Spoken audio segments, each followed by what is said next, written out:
I had to teach myself this technique, and the spirit would land on me, and I couldn't wake up, and so I would send it love. I would dissolve into a field of love, and the spirit would release its hold on me, and it would go. Good morning, Miranda Brown, my dear, dear, dear friend. Welcome to the Light Dump. And you're the renowned artist and light worker for New Zealand, I'm just going to say that, whose deepest desire is to bring us closer to our soul selves and the greater consciousness collective through the alchemy of nature. So, Miranda, you've always had a close relationship with nature, as far as I can remember. What drew you to that? Oh, look, it's such a pleasure to be with you, Susie, and the audience you've connected with. Kia ora. I'm in Te Waipunamu, the South Island of Aotearoa, and we grew up here in the South Island. And in the 70s, I was born in 1968. My age, and it was a simpler life, and you literally grew vegetables because you needed to, and my grandparents were on the farm, and that was a place called Pleasant Point, and it was very pleasant. It had a vibration and feeling of such peace and harmony, and so we grew up in nature, and that is how I began my life. So I really honor, those beginning days and the simplicity of the time that we lived in. And then as I've evolved and grew up, and in my sort of complex 20s, there were wild days. And it was nature that I would return to for balance because I had got myself out of balance. It was just all too much fun going to university in Dunedin, and we partied, and I got that lesson back. You can't be out of balance. So that grounding, I started to understand at a very early age how important grounding was, and so really in my 20s, connecting with nature became my survival. Yeah. That's something that your parents actually also instilled in you, because that's quite an ethereal and spiritual way already as a young child and growing into an adult way to approach nature. Mm. Was Well, it? look, I will, because of the nature of your channel and what you're bringing through. I think something I will share with you that I've kept under wraps really, but we're all coming out and we're sharing our pearls of wisdom and some of our experiences. Someone may relate to this, but when I was in my 20s, I started to experience, because I'd become unbalanced, I started to experience spirits landing on me at night, and it was very frightening. It was very unknown, and then there was this weight, this heavy weight, and I couldn't get out. Now it did start happening to me as a young person. We grew up in the church, and from a very early age, I understood Jesus. I understood God, and literally, Jesus was my best friend. So I loved my spiritual life. I loved everything that the church gave us, which was community and fellowship. Just singing. I loved all the hymns. And so for me to be at university and to experience this.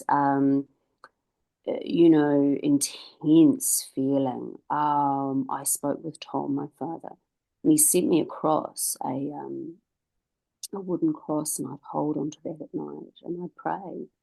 And I learned a technique. I had to teach myself this technique, and the spirit would land on me, and I couldn't wake up, and so I would send it love.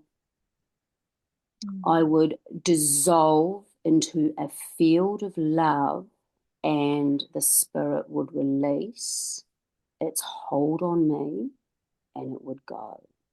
Now, that was fundamental to the start of my spiritual exploration because I Wow. had had a really big lesson, and my vibration had got lower because I wasn't grounded.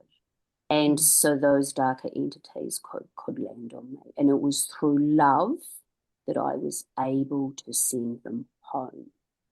And so once you have a phenomenal experience like that, then I went on to explore more on my spiritual path. And yeah, that's been a continuum throughout my life.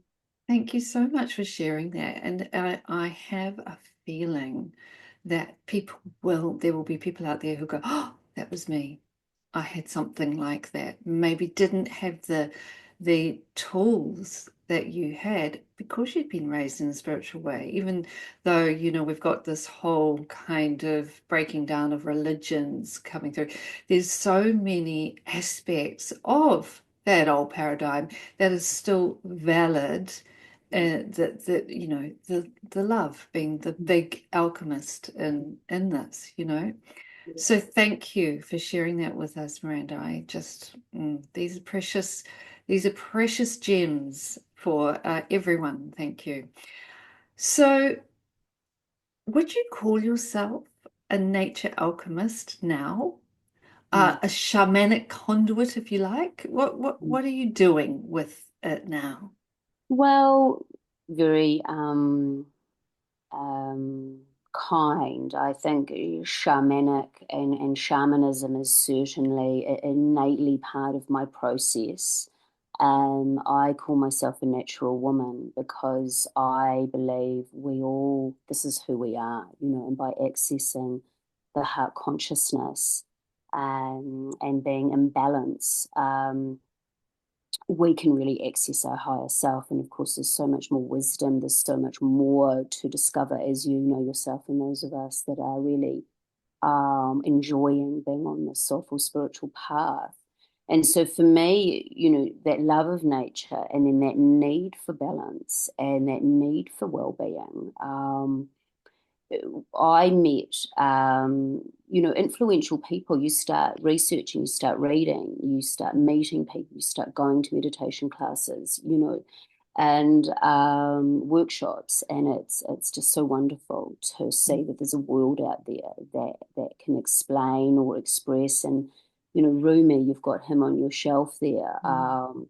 Bhagavatas, the Christian pathway. There's so many pathways. Buddhism, the Sufi path, and for me, meeting Mike and Caroline. Who really connected me to my pagan and Celtic origins. And that was the tree of life above and below, Mhm. and the quadrant, the four winds. So for me, when I saw that awakened the memory that was deep inside of me, and that'll come through my DNA, my ancestral lines, and my past life understanding. So it was very visceral for me, and that nailed it. I had an anchor. So when we're talking about the four winds, the above and below, we're talking about the cardinal directions. We're Mhm. talking there is an element and a season and an aspect of self for each of those gateways: east, north, west, and south. And then at the heart of that, we have the center. We have the above, we have the sun, and the below, we have the core of Papatūānuku, and that's our fire element. So, and of course, the center, which is us. And that center is the micro and macro. That is the heart that connects to the greater heart source. So that's the epicenter, I guess, of Mm. what I've Mm. been drawn to. And then you start, the whiter heart, the Hopi. You start seeing the Asian traditions, the Indian. You Mm. start to see that this is an interconnected story throughout all cultures that come out of, in the beginning there was sound, and through sound, light travels, and then we have the color, and then we have the sacred geometry. So I'm really into the mystery of creation, and really understanding the magnificence that is life, that is that we're a part of. We are that seed. My mantra. I am a divine spark of Creator God. And how do I live that? I live that through the presence, the practice of presence, which is a moment to moment practice. Because we fall out, we come into the mind, and yeah. So this is my nature-based practice that is grounded in ancient knowledge, ancient cultures. That is the earthiness, the nature practice, the shamanic, accessing our higher self and the mysteries of creation, leaning into the cosmos and the galactic understanding. Yes. So you could almost say that you're nurturing your innate nature self, and we are all nature, of course. In fact, I read something just this morning that said we were closer to plants than any other species in the world, which is really interesting. And I would say plants, rocks, earth, all of it really. And would you agree with that? That symbiotic conversation, that connection that we have? It's really beautiful. I feel ripples in my body. I mean, we are the elements, we are made of nature. We are the primordial elements, which is earth, fire, water, air, ether. And with each of those elements, there is a pattern, a sacred geometry pattern. And so pattern holds knowledge. The sacred geometry is the blueprint of creation, and we are a fractal. We are sacred geometry, and that holds memory. So we are human, so we're spirit having a human experience, and we are in this biological realm as matter. So yes, we are biology, and that is in our DNA. We are also water, and we're seeing more and more coming out about water. Plants hold water. There's that interconnection, and when we come more away from the mind and we're in relationship, we can sense those elements in us. Certainly, I don't know all of the biological studies. There's so much more knowledge coming through, but I relate to what you're saying, and the tree of life work that I'm doing. I really relate to the trees as standing beings. We get to move around. This is all is sentient life. It's all is stardust. I'd love for people to watch this and actually then go out and look at a tree and see it through that lens, see the nature around them as beings. That would be really beautiful. And is that how you connect with nature on a daily basis? Well, it is such an invitation, and once you are in nature, we're caught up in the city and the urban life, which is a construct. It's mind. It can be concrete. It's built environment, and we're disconnected from our natural divine self. So to be on this path, to kind of awaken to your natural self, your divine nature, a pathway, is through being in nature and walking in bare feet, connecting with the elements, your elements, with the elements all around you. And I've been enjoying, I listen across different understandings and teachings, but I really love to know that I've accessed that wisdom myself. And it is by being in nature, connecting in this deep way, being in relationship and sitting in meditation and prayer, singing, really starting to be intimate with the world around me. And she will tell you, she will give you direct intel, which is amazing. Once you start opening up your channel, which we all can, it's natural. It's not just for some people. I'm not special. I'm human. I'm humble. Correct. That's absolutely correct. Yeah. And we're waking up. The veil is lifting, and this time is particularly potent. And so to have a relationship with the tree, gosh, 10 years ago, people thought that I was woo-woo. Um, Me and my kind, yourself included, Susie, and our tribe, and now people are they're analyzing a lot of the West needs to analyze this and measure it Mm. scholastically, Mm. intellectually, but really it is intuitive, and that's what I'm here to encourage. I know my calling as a soul because I've really tapped into that. I'm passionate about that. I'm passionate about the soul because that's what's been taken out of the education system. We become automatic doers. This is an opportunity to come into our being through the Mm. sacred heart and be in relationship with nature and to know what medicine you need to tune into the plants. That's all that plant medicine, all that vibration and pattern is Mm. there. Mm. Mm. Um, I want to take a little step. We'll come back to that definitely, but I want to take a little step into your work life as well, and you as Miranda Brown as the artist as well, because that's been quite a journey. That's what woven in there. So tell us a little bit about that. Mm. Wow, Susie, that touches my heart.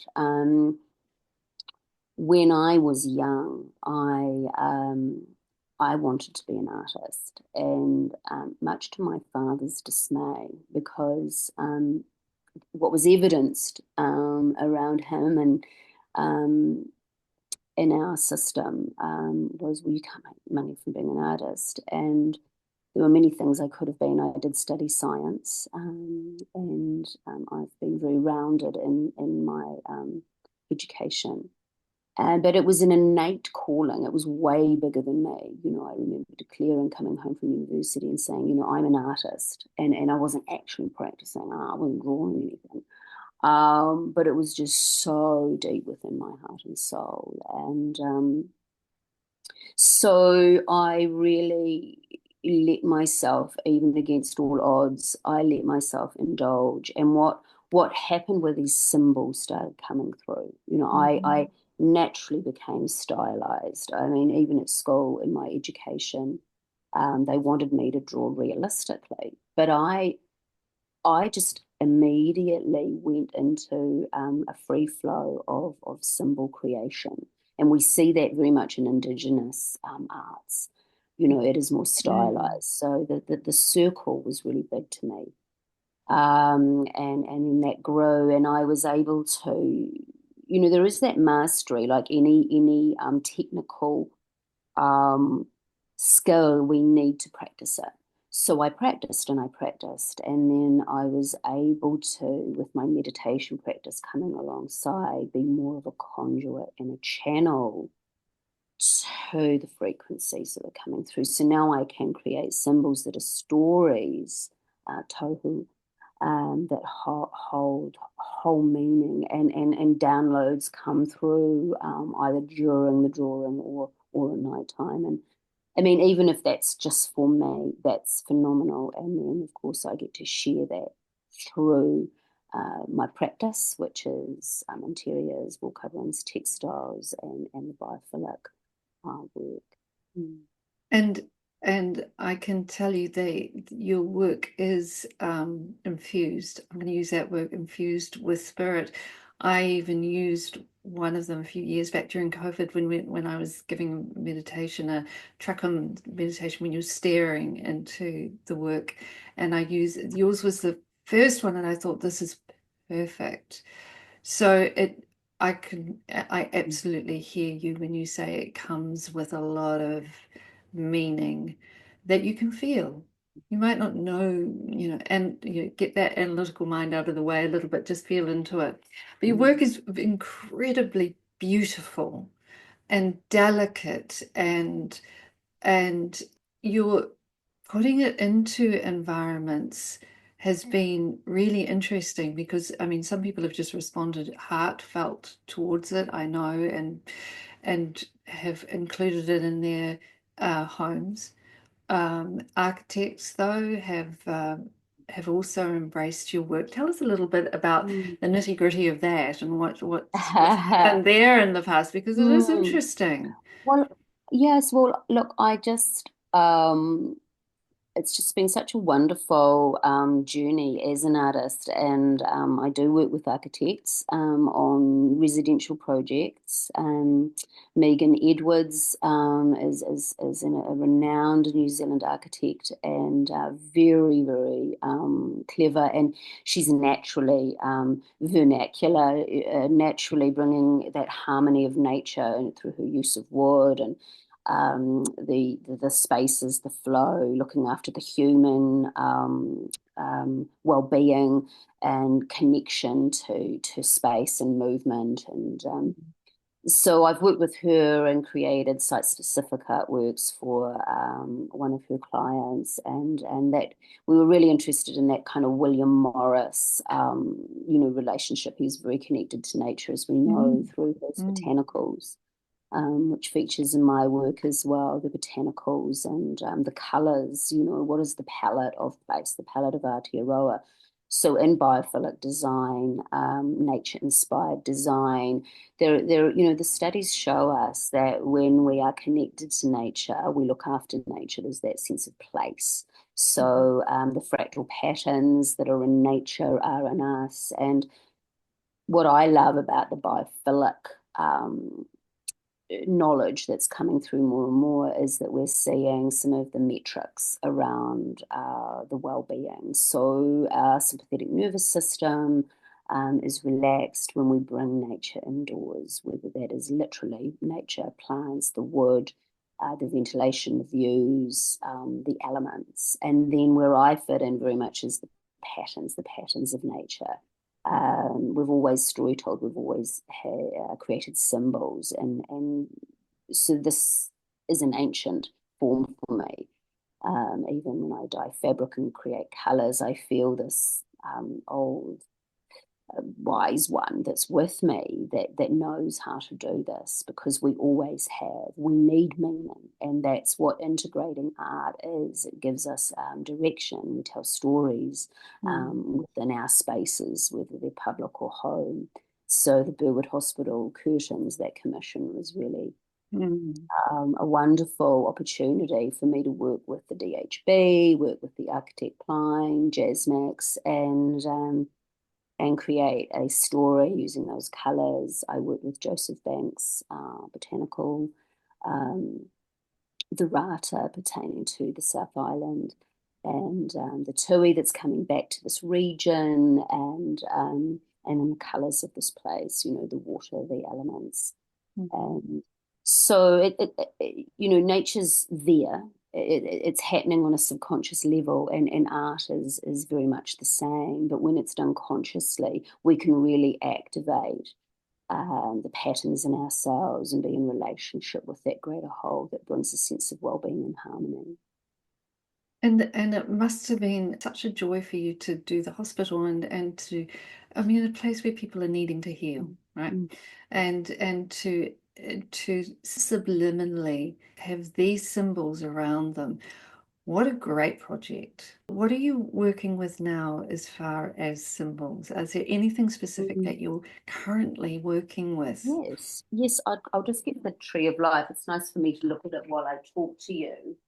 And I will show you. So that's Mm, the tree of life. beautiful. And behind this one is there's a water mark. And Mm, so I work with dye. That's pigment I've created from plants.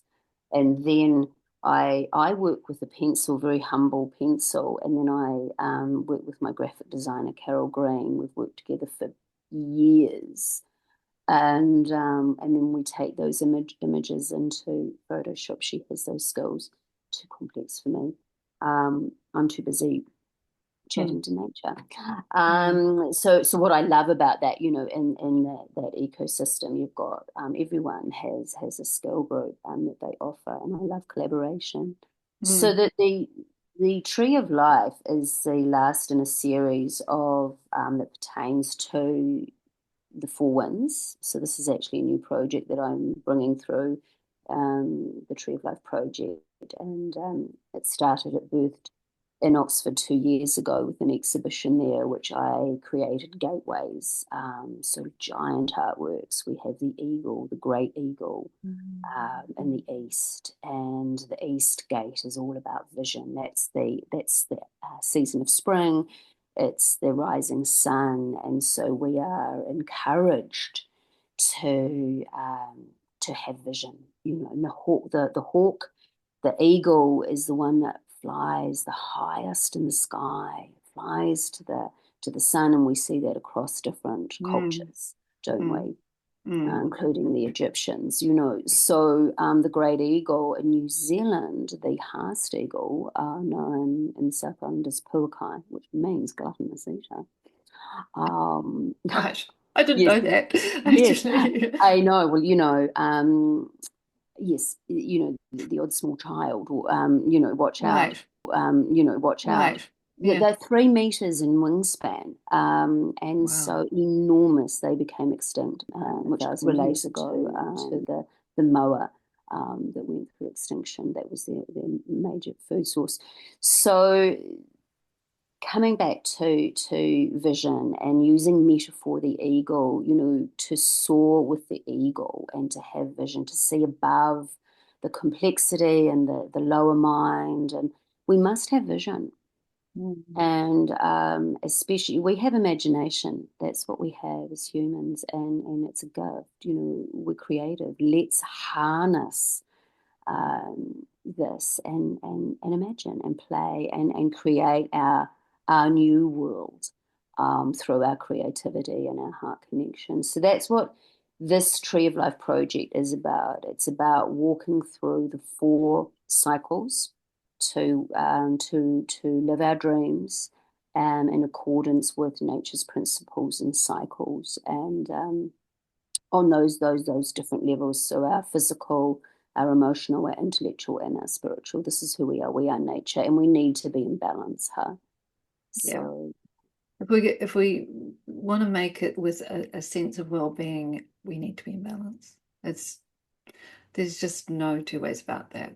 mm, It's very true. So tell us a little bit about this project, which, how it's evolving mm, and what you're feeling about it. It's because I know I've known you for a long time, and you've been working on this for quite a while. This is not an overnight thing. So mm. tell us a little bit about that. Well, thank you, Susie. It's just something that's bigger than me, and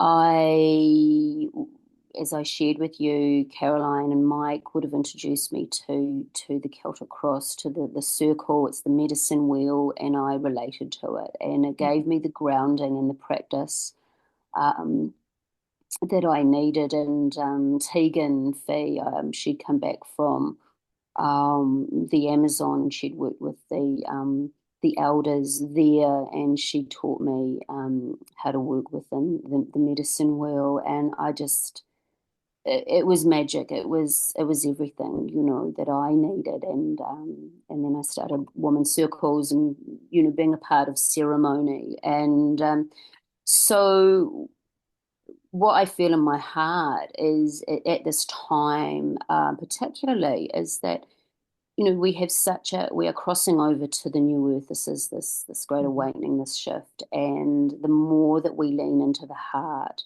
the more that we listen to our soul and open up. We are in frequencies of the great goddess and the spirality and dynamics of creation, as opposed to the controlling mind, the old paradigm, the patriarchal paradigm. It's not about anything being right or wrong. It's the energies are shifting, and we're opening up, and this is part of our freedom and knowing our true selves. So for me, the tree of life, as in the sacred tree, I know there is the Kabbalah, and I haven't trained in that, but through my own Celtic wisdom, you always had a tree in the middle of the village, and that is where you would meet and sit in circle and discuss the big things and have ceremony and celebrate and lean in.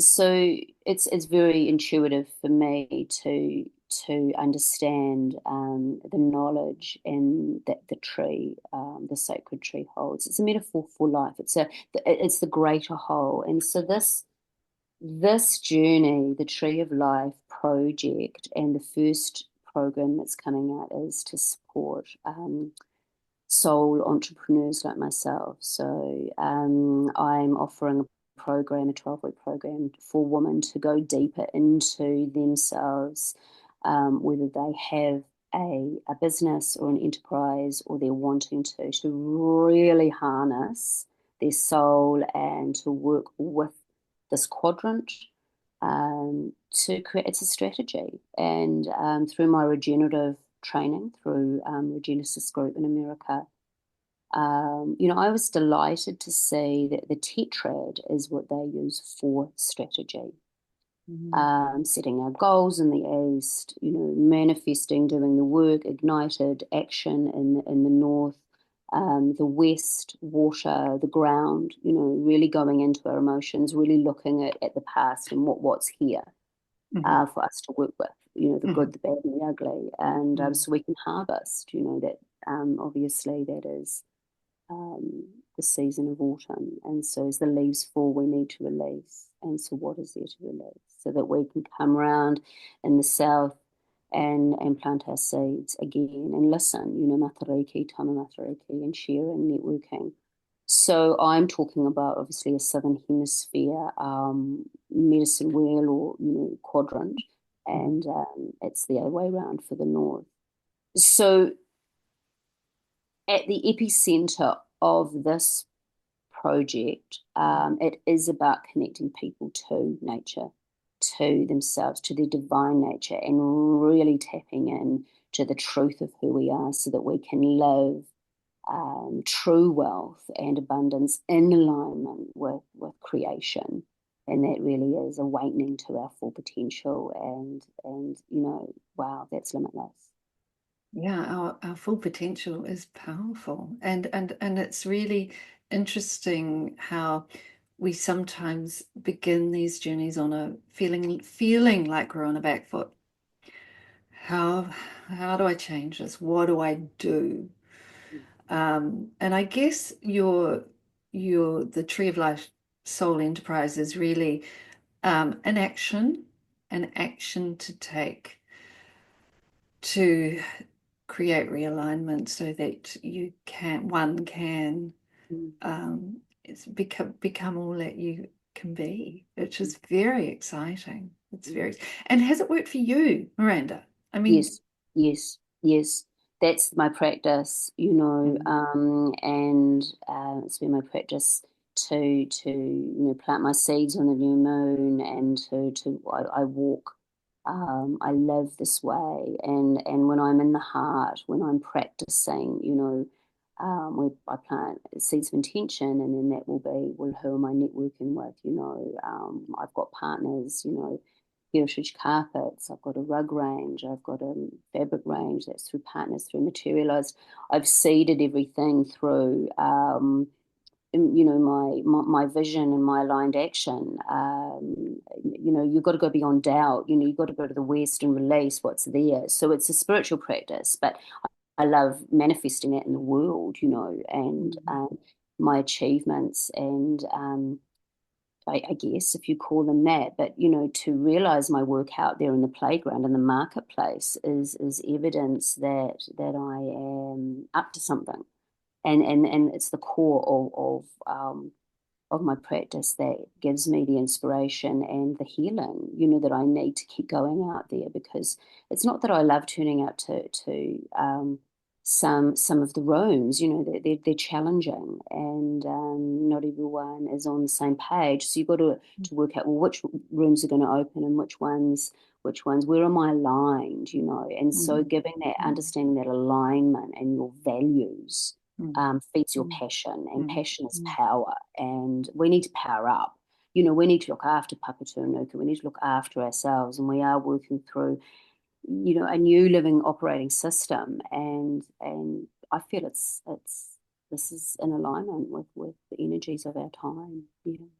It's exciting. It's exciting for all of us, and it's particularly exciting that you're doing this because I know, gosh, I'm thinking back a few years where once you said to me, oh, the paradigm or the concept of the starving artist, Mm, mm, you know, mm, that's what the we grew up with. mm. Yeah, The starving artist. What is that all about? yeah, yeah. Really, that is just so Mm, out of alignment and not true. yeah. And Mm, I feel really political. This beauty is my activism.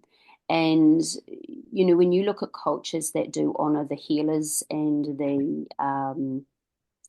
the artists, because we often dwell on the edges, and mm, we are perceiving, we're more sensitive. We're really committed to the path. I know all of my friends who are in this space, yourself mm, included. Look what you're doing, Susie. You see a need. It's in your heart. You are a deep spiritual practitioner and channel, and so these are gifts. You're honoring your gifts. And I think the old paradigm has been scared of some of our gifts because they're mm, intuitive. We haven't understood on a sort of in a secular society, we haven't mm, understood and valued our spiritual soulful nature at this level beyond dogma and religion. And mm. it's all there. I mean, it's just it's in the books. I mean, Rumi speaks to it so beautifully about the Yes. Mm, ecstasy of being with the divine, and this is ancient. So the teachings are there, and we're being invited into self mastery, and that is around manifestation because we are co-creators, so it's not so mm, difficult. mm, So yes, we're letting go of the BS, the indoctrination,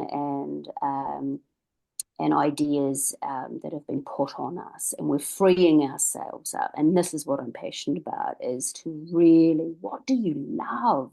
What is in your heart? And the more, everything in nature has a purpose. Everyone has a purpose. And when you're aligned with that, wow, how do you feel? How do you feel, Susie, when you're in mm. alignment with what you love doing? I know. And Mm, I think everyone at some point can relate to that, even if it's in a teeny tiny moment. There yeah. will be, if they really search hard, there will be a moment when they go, oh, yes, that was that time when I was in love with me and what I was doing and and everything around me. Mm, So that's the vibration I feel like you're tapping into. And you're doing it in such a way that I love your tools. Your tools are so beautiful too. Your artwork, the codes that you're bringing through, incredible. But it's and I want to talk about that. We have vision as a sensory perception. We gaze upon your artworks or symbols, and they activate something in us. They make us feel something, whatever that is. Let's just talk a little bit about that alchemy and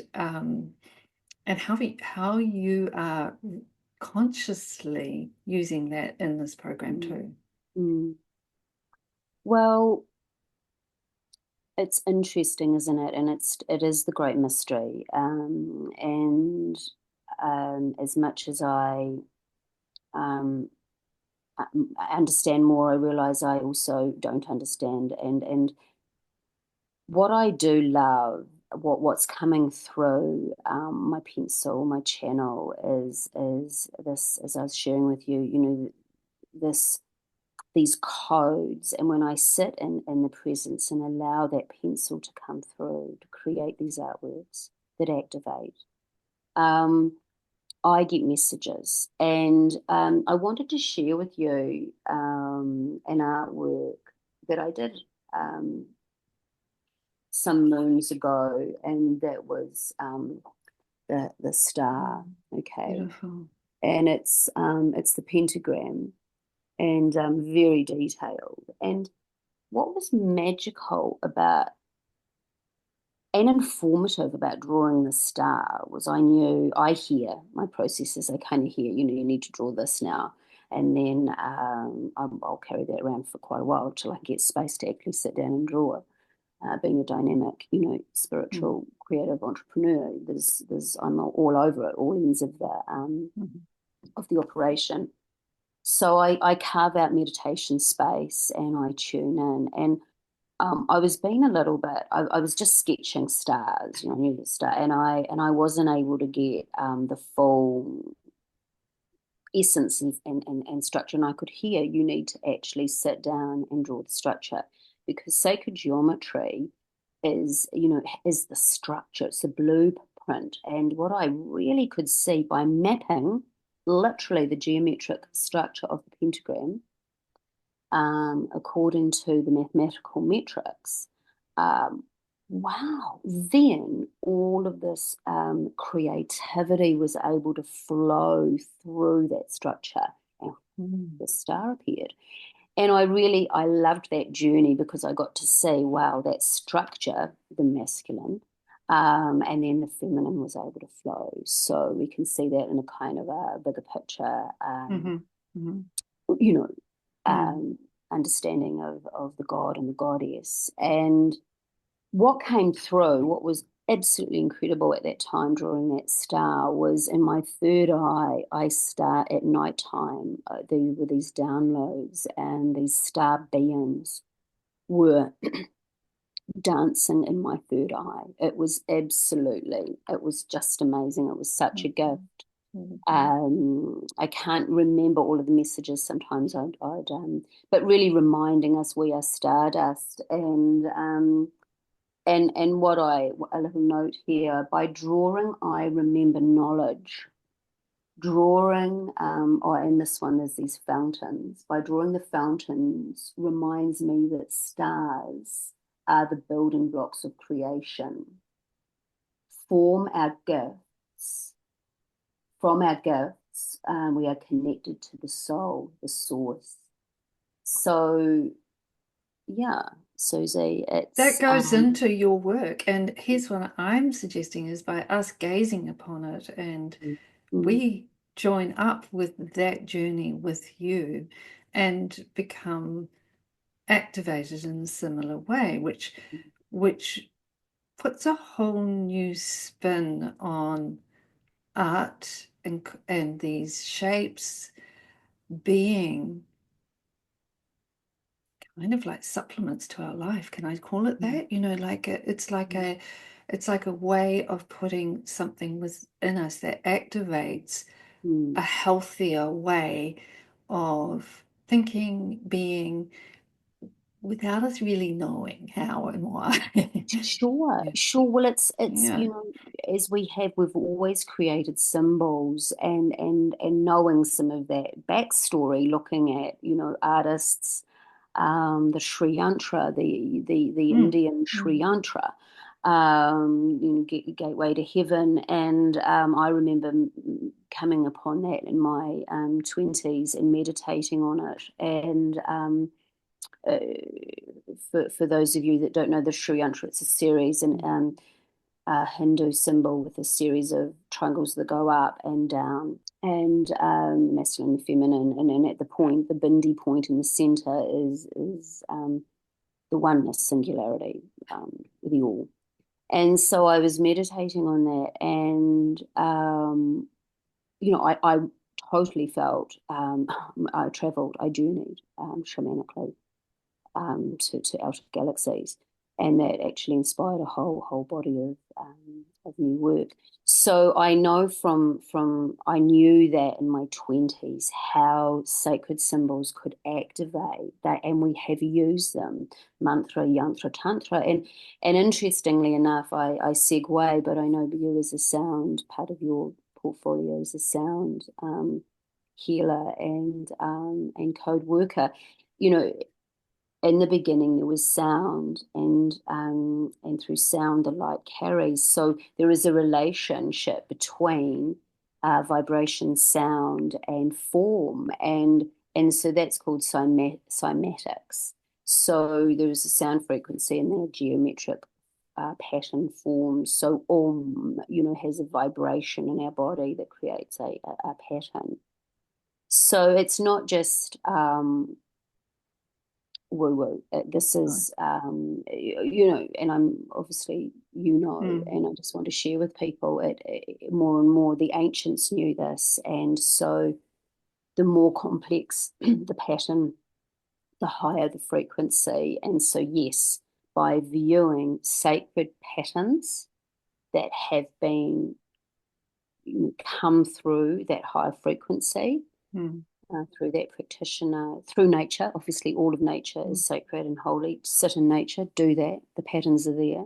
If you're inside, bring those patterns in, and certainly, my work does hold those frequencies to the best of my ability. And if you want to explore it in quantum, science, if you want, it's there. They've got all the information there. I saw something quite beautiful the other day, a tuning fork and a ball on a string, and they tried all the different pinging the tuning forks that were different note to the one that was existing there.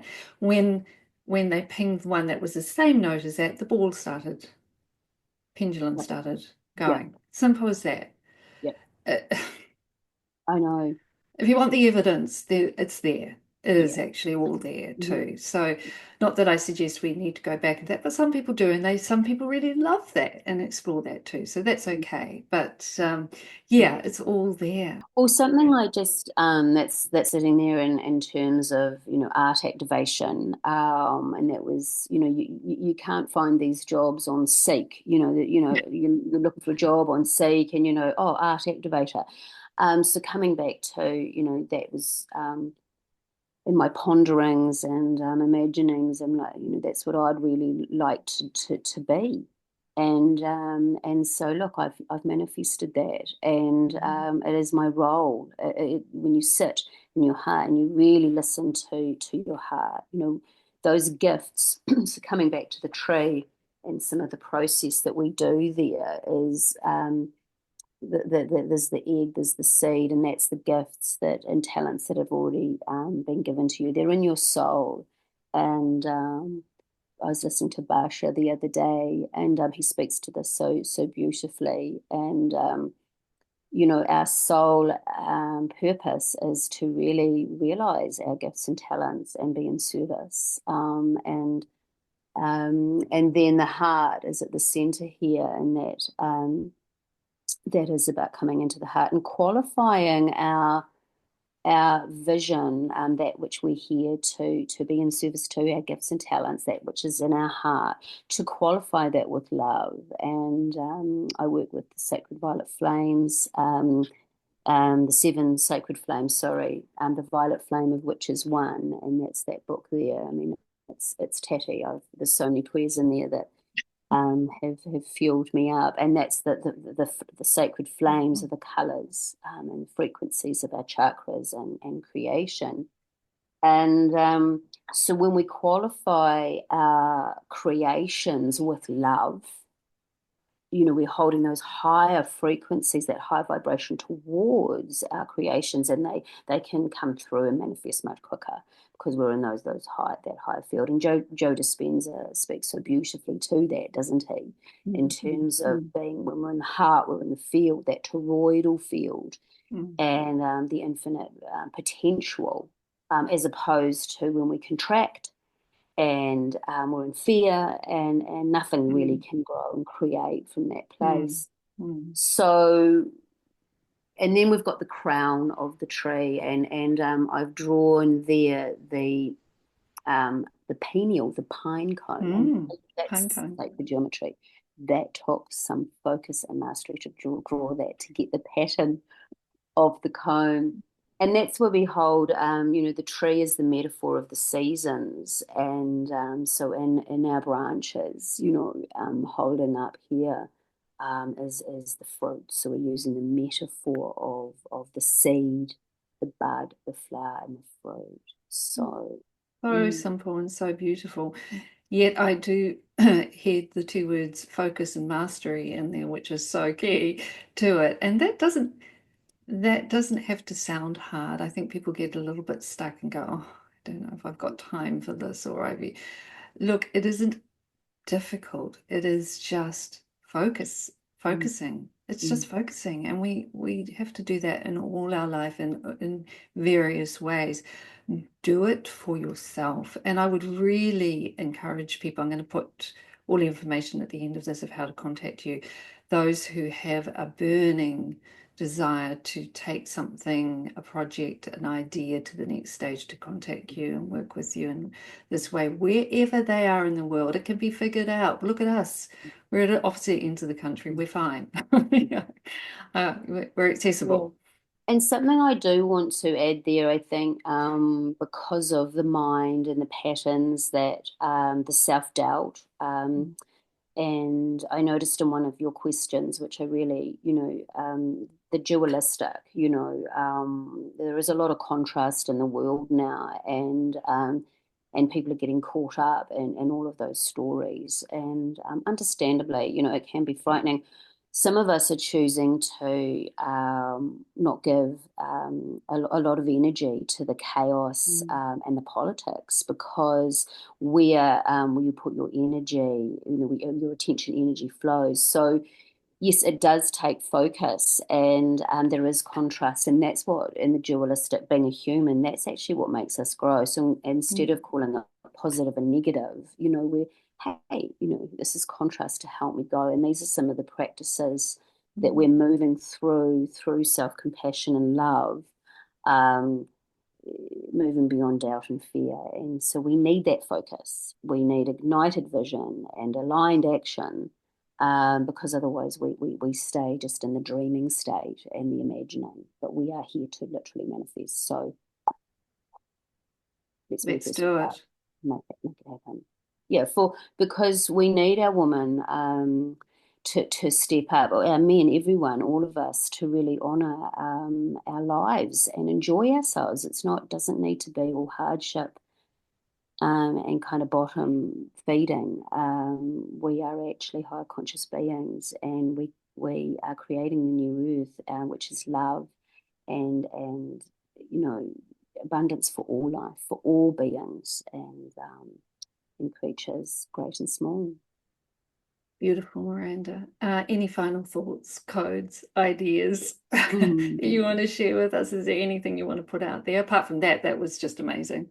You know, mm. Really, yes. I just encourage my words for the year are grace, heart coherence, and abundance, and um, coming to the heart, and really, just that saying, I am coherent with everything around me, and mm, be curious about your spiritual life and your practices and connecting with nature. And the more you do, the more you'll get back, and, get on the ride. It's really fun. And I'm here, people like Susie, there's many practitioners who want to share this inner journey. Yes, thank you. beautiful. And thank you, Miranda. Mm, And look forward to getting you back, because I just have a feeling there's going to be so much more to explore as mm, your journey deepens.